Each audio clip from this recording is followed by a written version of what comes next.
What's up, guys? Brandon with Strict Vision Athletics here with the Iron Throne review of the Duffalo bar by Kabuki Strength. So this is a very incredible and versatile barbell. It's a specialty barbell, meaning that it is something sort of non-traditional, and the movement patterns that you can do with it are non-traditional as well. So what I have found to be most incredible about this is really the quality of the design.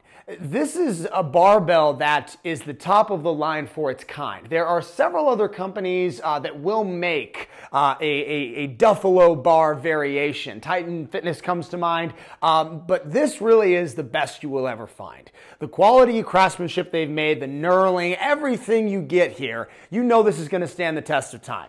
And furthermore, I really like Kabuki because, well, they're so incredibly just gorgeous. I love the way that this guy looks. And I know that's a little bit vain, especially if we're talking about something for performance, but I just think this is one of the sexiest barbells that I've ever found. And that's the first thing that attracted me to it. I saw theirs, and then I actually ended up buying a couple other versions of this before I finally bit the bullet, and I bought this guy. And that is one thing to mention. Last time I checked with this guy was going for about 600 or 700 plus shipping, plus the long wait. Kabuki Strength is notorious for the delays in shipping and what you will get as far as timeline, because they are made to order.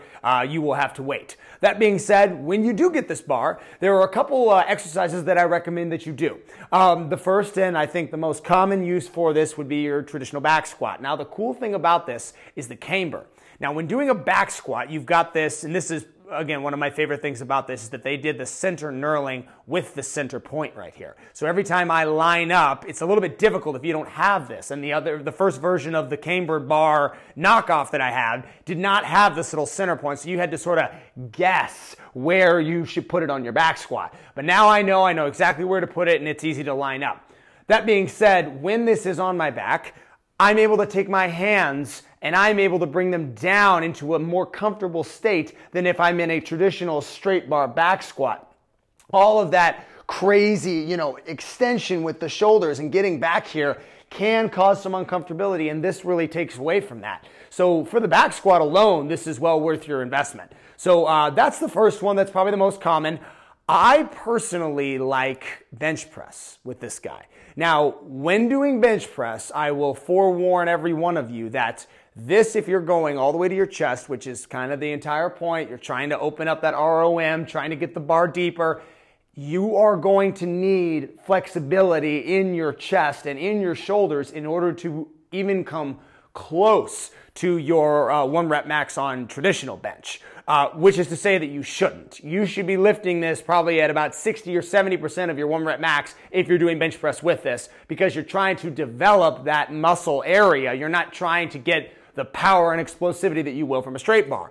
So that's bench press. And then the third movement that I really like on this is the hip hinge.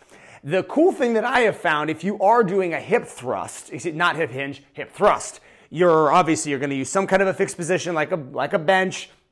Shoulders are going to be on the bench. And then when there are plates on the Duffalo bar, bumper plates specifically, they knew that people were going to use this in some manner on the ground. And so the cool thing is that it actually elevates the position where your hips touch in a way that a straight bar cannot. So with a straight bar, getting that thing over your hips and getting into position to do it can be quite difficult. But with the camber of the Duffalo bar, it's made significantly easier.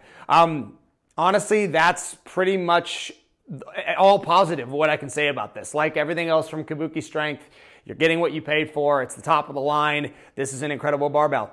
I really don't have anything negative to say about this other than just understand the technique that you're getting in for, especially if you're doing bench press. Make sure that you have properly warmed up and that you have efficient technique with a straight bar before you try to do the Duffalo bar. Guys, thank you so much. If you have any other questions, anything I didn't address, and you want to see another barbell, tell us which one you want to see. Thank you so much for following. Have a great day.